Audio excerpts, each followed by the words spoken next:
안녕하세요. 세상 돌아보기입니다. 오늘은 정치 논평 꼭지로 한 말씀 드리겠습니다. 오늘 날짜는 22년 6월 16일이네요. 최근에 신문기사 하나를 보다가 좀 시사점이 있다.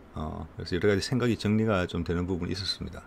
그래서 그 점을 오늘 이제 공유를 드릴까 해요. 신문기사를 가지고 이야기를 좀 진행해 보겠습니다. 이게 6월 9일 약 일주일 전에 나온 기사네요. 뉴스원이고 기사 제목이 이렇습니다. 머리에 북핵 이고 살 수 없다. 윤 정부 임기 내 무력화 대책 강구. 즉 북핵을 무력화시키겠다. 무력화에는 여러 가지 방안이 있겠죠. 그래서 이제 특징적인 것은 임기 내에 결정을 하겠다. 이제 5년이죠. 5년 내에 할 수 있다. 그러한 전격적인 방안이다. 그래서 그런 것이 일단 힌트가 하나 돼요. 예. 자, 기사의 이제 설명인데 신인호 국가안보실 2차장이 국회에서 열린 당정 대통령실 협의회에 출석해서 북핵을 머리에 이고 살아갈 수는 없다며 이같이 밝히고 윤석열 정부 임기 내를 목표 시점으로 제시했다. 그래서 지금 대통령실에 적절한 담당자가 한 이야기고 당정 대통령실 협의회니까 새로운 정권이 시작하는 마당에 앞으로 5년간 국가안보실 입장에서의 정책적인 조율 설명 이렇게 볼 수가 있을 것 같아요. 그래서 새 정부의 입장에 가깝다 이것이. 여태 뭐 선거전에서 보여줬던 북한 관련 여러 가지 발언들은 표를 얻기 위한 그런 좀 자극적인 부분들도 많이 있었잖아요. 사실 다른 부분에서도 그렇고. 그렇지만 이 부분은 실제적인 정책적인 마음속에 있는 생각과 가까울 수 있다. 이런 생각을 일단 해보게 됩니다.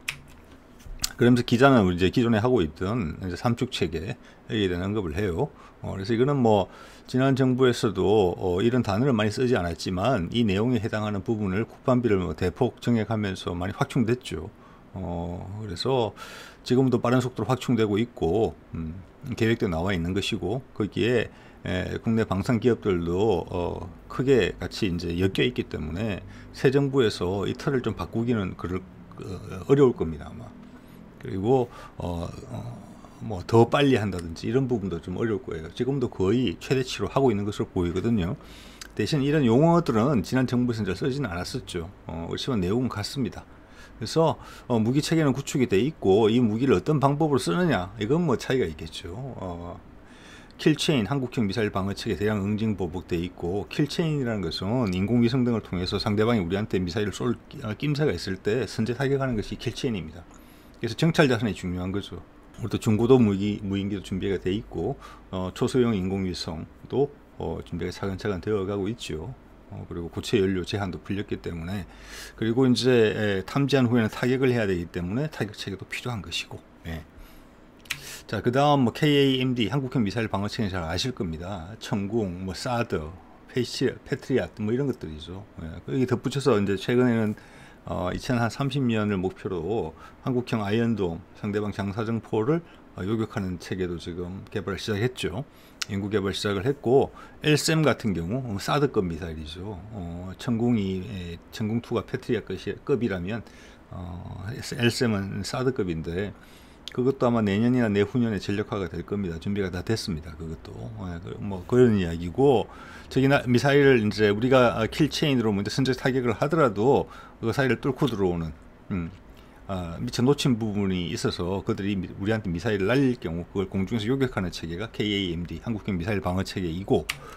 자, 그 다음 이제 대량 응징 보복 체계가 있는데 이거는 이제 요격을 시도했는데 요격을 하지 못해서 우리 남쪽에 피해를 준다. 그러면 우리가 받은 피해 이상으로 보복을 하겠다 이런 전략이죠. 여기 보면은 북한으로부터 공격을 받은 경우 적극적으로 평양을 비롯한 전쟁 지휘부를 대량으로 타격하고 핵미사일 시설을 포함한 핵심 표적을 파괴하는 것으로서 이를 위해서 전담부대의 침투 수단과 수준 높은 정찰 타격 능력이 요구된다. 근데 사실은 뭐 대량 보복이로 떠올려지는 그런 내용은 아니고 오히려 선제 공격 시나리오에 적절한 그런 표현들이 있는 것 같아요. 특수부대를 침투시켜서 적의 지휘부만 제거하겠다. 그리고 핵심적인 거 핵미사일, 탄도탄 등을 제거하겠다. 탄도미사일 등을 제거하겠다. 지금 이런 이야기를 하고 있는 것이죠. 예.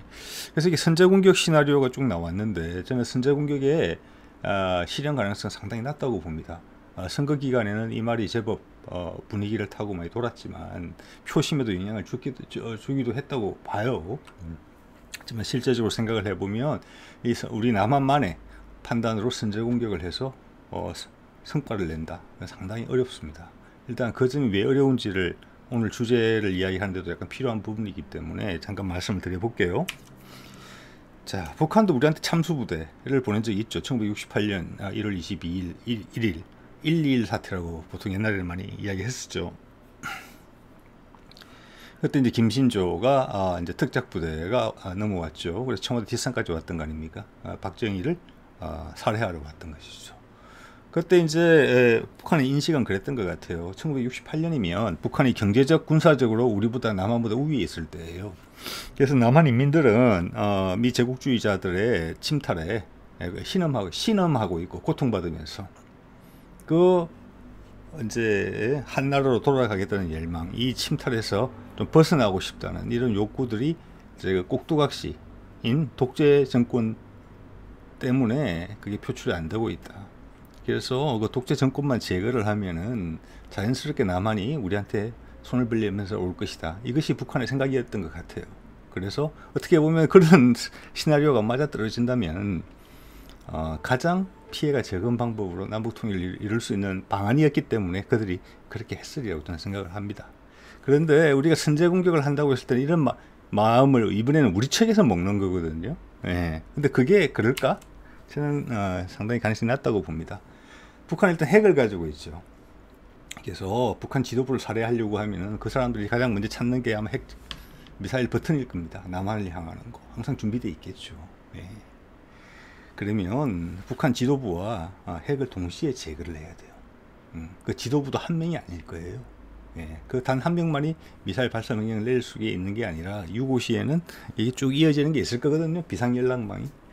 그래서 그 자체가 성립하기가 좀 어렵다. 우리가 아무리 기술적으로 뛰어나고 또 엄청난 전투력을 가진 특수부대원들을 보내더라도 자, 어떻게 해서 그걸 해냈다고 쳐요. 예. 자, 그러면 그 다음에 북한 인민들이 예전에 김신조 일당이 내려왔을 때처럼 그렇게 생각했던 것처럼 북한 인민들이 남한한테 휴전선을 철종을 걷어버리면서 환영하겠습니까? 절대 안 그렇습니다. 예. 지난 7, 80년간 세계적인 국제적인 고립을 견디면서 그래서 수백만 명이 굶어 죽었을 때도 외국에서 변변한 도움조차 못 받았던 나라가 그걸 견뎌낸 거거든요. 남쪽에 대한 적개심, 예, 라이벌 의식 때문에 견뎌낸 거예요. 우리 남한 사람하고 똑같은 사람이에요. 똑같은 사람도 우리 자존심 잘 아시잖아요. 똑같은 사람들 지금 둘러 갈라놓은 거거든요. 7, 80년밖에 안 됐어요. 예, 우리랑 똑같다고 생각하시면 돼요. 생각하는 거는. 그 자존심으로 버틴 거예요. 그러면서 핵무기까지 개발한 거거든요. 우리가 북풍을 이용해서 남한의 단계를 유지하는 것처럼 과거에 많이 했던 방법이죠. 요즘 잘 안 하지만 북한은 남한을 이용해서 똑같은 방식으로 했을 겁니다. 자, 그런데 그들의 지도자를 제거하고 남한이 북한을 접수하려고 한다? 예. 여태까지도 수많이 교육됐던 그 적개심이 엄청나게 더 증폭될 가능성이 높아요. 오히려 최후의 한 명까지 저항한다, 싸운다, 이렇게 마음먹을 사람이 엄청나게 많을 겁니다. 그래서 핵심부는 제거되고 평양은 접수할 수 있을지 몰라도 미군이 이라크에서 경험했던 것처럼 다른 전 지역에서는 게릴라전이 벌어질 거예요. 오랜 기간 동안. 미군도 바그다드 점령 후 그리고 후세인 사살 후 그 이후에 대부분의 피해가 민병대와 게릴라와의 전투에서 벌어졌죠. 우리도 그렇게 될 가능성이 커요. 길어지고. 예. 그래서 그 민병대가 결국엔 ISIS가 된 거잖아요. 지금까지 고생했고 미국은 승리라고 말할 수 없는 상황에서 돌아섰죠. 결국에는. 우리는 미군 같은 경우는 그냥 돌아서서 배 타고 비행기 타고 미국 땅으로 돌아가면 되지만 우리는 땅을 맞대고 있잖아요. 예. 북한이 아주 사소한 수단을 갖고 남한에 큰 피해를 끼칠 수 있는 그런 나라예요. 40km, 휴전선에서 40km에 지금 한 2천만 명이 살고 있잖아요. 서울, 경기도. 그래서 우리가 무사리라고 볼 수가 없어요. 그렇게 되면은. 그리고 중국과 러시아가 당연히 개입합니다. 장기화되면은. 그래서 이거는 군 지휘부도 그렇고 이 윤석열 정부가 아무리 호전적인 이야기를 하면서 표심 때문에 그런 걸 부추기면서 언제 정권을 잡았다고 하지만 실제 이런 것을 실행에 옮긴다. 남한의 힘만으로 부득이한 전쟁이 아니고 성공으로 북한을 제압하겠다. 이런 방식으로 그거는 실현 가능성이 아주 낮고 남북한이 같이 망가지는 그냥 지름길입니다. 예, 그건 여러분도 뭐 쉽게 동의하실 거예요. 그래서 이런 방식으로 북한을 제거할 수는 없다. 자, 이런 거를 타개하려면 그럼 뭐가 필요하느냐? 이것이 오늘 말씀드리고 있는 기사의 핵심이에요. 거기에 대한 시사점이. 예. 자, 이 방법은 안 된다. 아니다. 확실하게. 예. 선제 공격론은 선거용이다. 이런 말씀을 드린 것이고, 자, 그 다음 이제 하고 싶은 이야기가 좀 나오는데, 북한의 핵을 무력화한다고 할 때 두 가지 방식이 있어요. 하나는 우리가 그냥 알고 있는 거, 북한이 핵을 포기하는 거죠. 핵무기를 폐기하는 거죠, 다. 예. 지금 북미 종전 협정에서 거래 조건이죠. 예.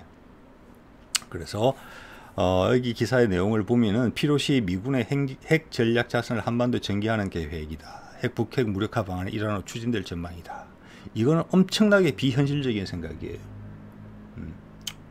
그 다음 이야기를 하기 위한 디딤돌적인 성격이 아주 강한 이야기예요. 왜냐?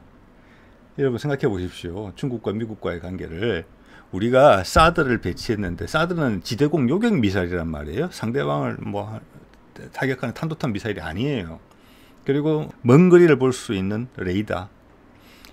그 정도 두 개를 설치를 했는데 중국의 반응은 대단했죠. 그죠? 예. 그런데 미군이 남한 땅에다가 북한이라는 명분으로 핵무기를 가져온다? 예. 이거는 있을 수 없는 일입니다. 완전한 도발이죠. 중국에게는. 그래서 이거는 미국이 엄청나게 크게 생각의 틀을 바꾸지 않는 다음에는 발생하기 어려운 일이에요. 무리한 이야기를 했다는 이야기를 하는 겁니다. 즉 이거는 안 될 거다. 이거는 불가능하다는 것도 이 기사를 작성했거나 새 정부의 정책 위반 담당자도 이거는 불가능할 거다는 아는 거죠. 이건 당연히 불가능할 거니까 그 다음으로 갈 거야. 그 이야기를 하려고 이 이야기를 꺼낸 겁니다. 그래서 제가 디딤돌이라는 표현을 이제 쓴 겁니다. 네. 그러면 뭘 하고 싶으냐? 그래서 여기에는 문모라는 전문가를 등장시켜서 그의 입을 빌려서 말을 합니다. 자, 미국이 우리에게 제공하는 확장 억제력의 신뢰성, 효율성을 고도화하는 방안. 즉 급할 때 미국이 우리한테 핵무기를 가져온다 이런 방안이죠. 미국이 우리나라한테 핵무기를 가져오는 게 어렵다는 말씀 드렸죠. 그래서 이거는 디딤돌이에요, 역시나. 자, 그럼에도 불구하고 진짜 하고 싶은 말을 하는 겁니다. 북한이 계속 핵을 포기하지 않는다면 특단의 대책도 강구해야 한다. 미국과의 핵 공유 협정 체결이나 한미 원자력 협정 개정을 통한 우리 독자적인 핵 개발 능력 확보 가능성 등을 점쳤다. 이겁니다. 미국이 우리에게 핵 공유, 핵 같이 쓰자라는 이야기를 할 수 있겠습니까? 허락하겠습니까? 중국의 입장에서 생각해 보세요. 똑같은 거예요. 그 권한을 누가 가지고 있느냐가 관심사겠죠. 미국 거잖아요. 우리는 우리 목적으로 쓰겠다고 하는데 그걸 어떻게 믿겠습니까? 사드? 북한용이다. 이 핵미사일 미국 거다. 미국이 통제 권한을 가지고 있다. 예. 그런데 북한에만 쓴다고 여차하면 우리한테 쏠 수 있잖아. 예. 이것도 불가능한 방안이죠. 그래서 그러면 남은 것은 단 하나 이겁니다. 한미 원자력 협정 개정을 통한 우리의 독자적인 핵 개발 능력 확보 이겁니다. 자, 앞에까지 미국이 다 반대했는데 미국이 한국의 뜻을 들어주지 않았는데 한미 원자력 협정 개정하면 뻔하게 핵무기 만들 걸 아는데 그것을 미국이 또 오케이 해주겠습니까? 저는 그렇지도 않다고 봅니다. 앞에 이런 절차를 거치면서 간다면. 그래서 이거는 핵 개발에 대한 강력한 의지를 천명했다 라고까지 이야기할 수 있는 부분인 것 같아요. 우리는 핵발전소를 오랫동안 유지했고 예전에 핵을 직접 개발한 적도 있었고 또 지금 또 수상용이라는 이름으로 해상용이라는 이름으로 차세대 원자로를 개발도 하고 있어요. 그러니까 우리가 마음만 먹으면 그리고 핵 투발수들도 다 가지고 있죠. SLBM도 있고 제가 최근에도 뭐 현무4 이야기도 했죠. 예, 핵 투발수는 다 가지고 있어요. 예. 핵미사일을 만들 수 있는 기술도 다 가지고 있습니다. 인력도 있고 시설도 있고. 마음만 먹으면 금방 되는 거죠. 그것을 이야기한다고 봅니다. 그러면 단기간 내에 북한 핵을 무력화시키는 거죠. 어떻게? 패기가 아닌 힘의 상쇄를 통해서. 그 결과물은 뭐냐? 남북한 동시에 핵을 가진다. 이겁니다. 그런 상황이 결과물이에요. 단기간 동안. 네. 그게 최종 목적은 당연히 아니겠죠. 예. 자, 우리가 이런 생각을 가지고 있는데 미국의 생각과 이 생각이 같으냐? 지금은 전혀 완전히 반대입니다. 왜냐하면 지금 바이든의 지지율은 30%가 채 안 돼요. 아주 낮아요. 예.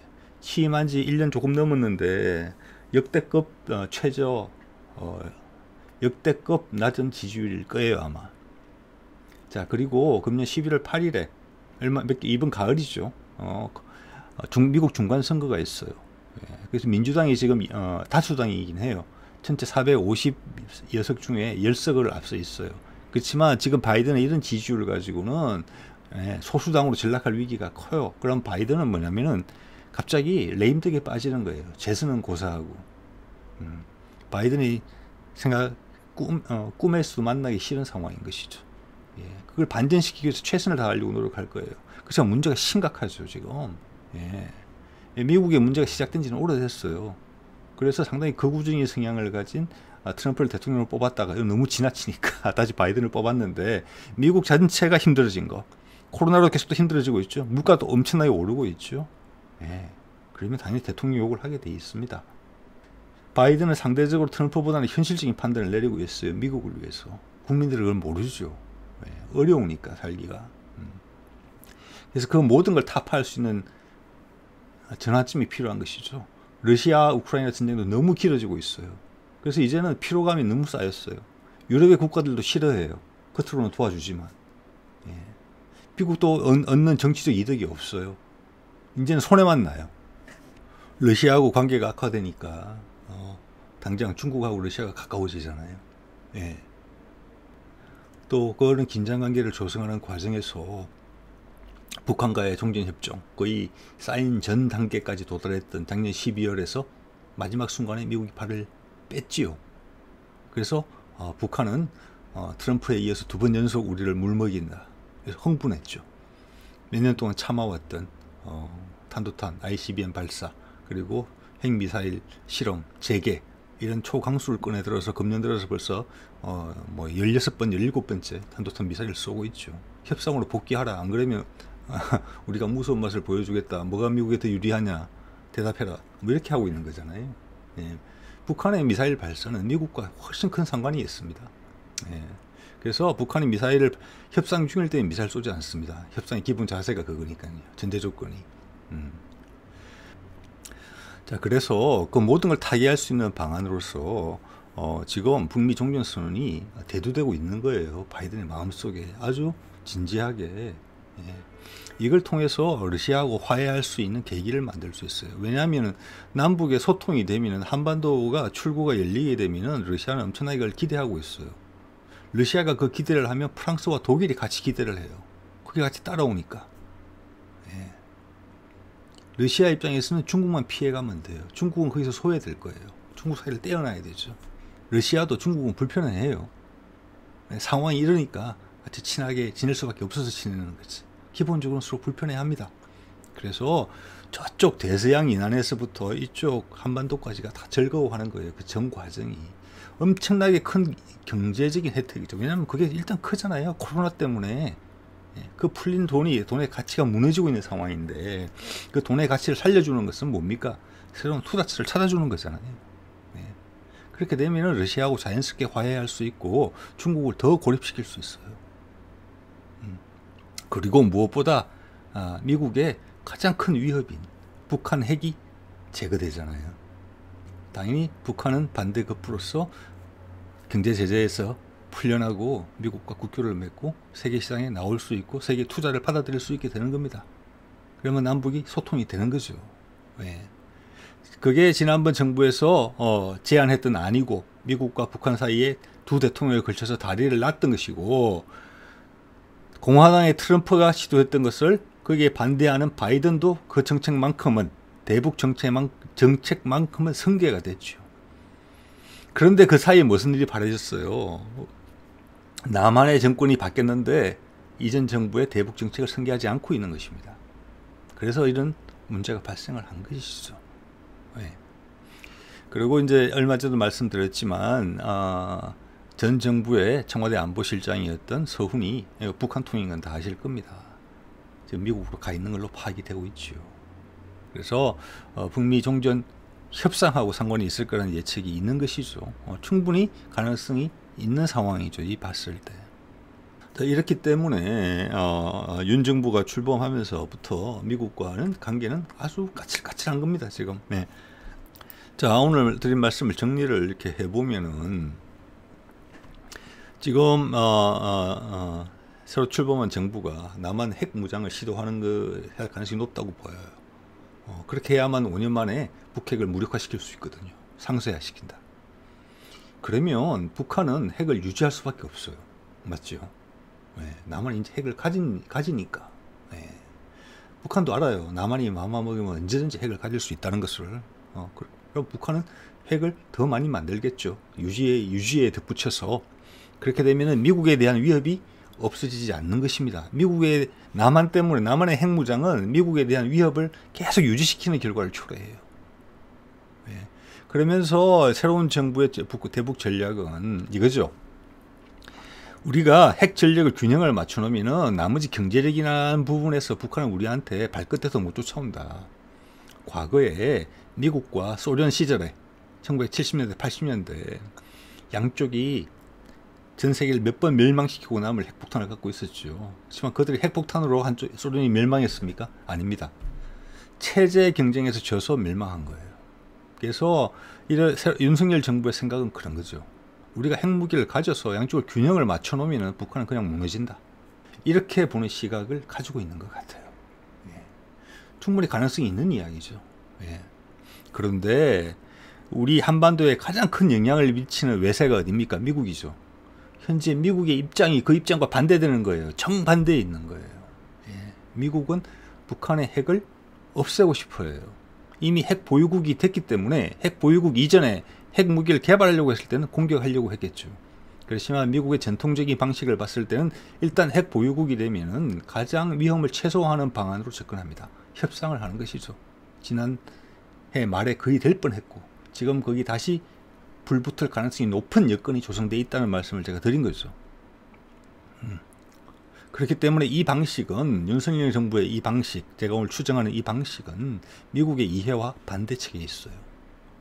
그래서 윤석열에게 표를 던지신 분들은 이렇게 되면은 지난 정부가 미국하고의 관계가 소원해졌었는데 미국과 더 친해지겠지 이런 마음으로 윤석열에게 간 표가 있었을 것입니다. 근데 결과는 사실은 반대입니다. 현재로서. 네. 자, 그러면 그 반대편의 생각은 무엇이냐?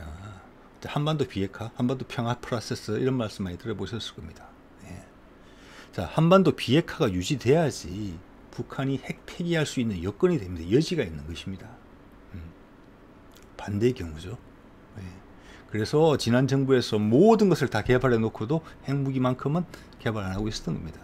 마음만 먹으면 언제나 할 수 있지만 왜 이 요건을 충족시켜야지 북한과 미국이 협상을 할 수 있으니까.